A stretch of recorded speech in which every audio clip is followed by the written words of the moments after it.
focuses more now on Epstein's alleged victims and what's next for them now that Epstein is no longer alive. CBS 4's Joan Murray has that side of the story. She's live for us in Fort Lauderdale. Joan.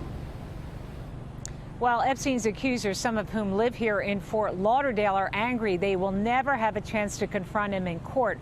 But now they are hoping for justice in the civil arena. We were underage. We were little girls.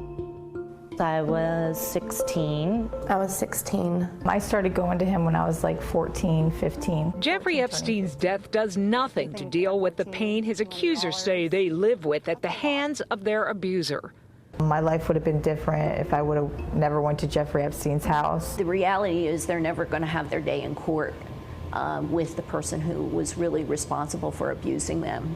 But Miami Herald investigative reporter Julie Brown says even though Epstein can no longer be held accountable, his enablers will. We know that he had schedulers. We know he had people who paid many of these girls. We know that he had pilots that transported these girls.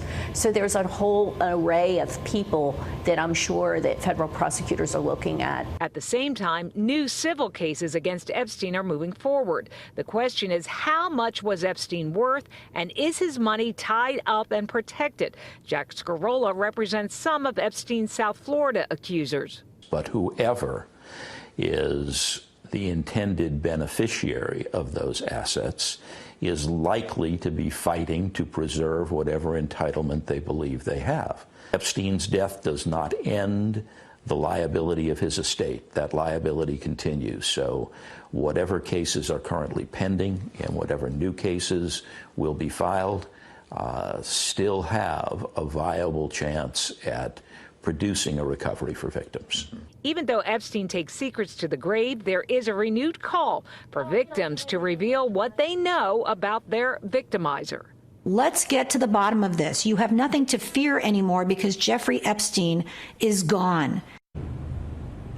The strength of the civil cases does hinge on what is uncovered in the criminal federal case going on in New York. So we expect that these civil cases are going to go on for years. The Epstein controversy does not die with him. In Fort Lauderdale, Joan Murray, CBS 4 News.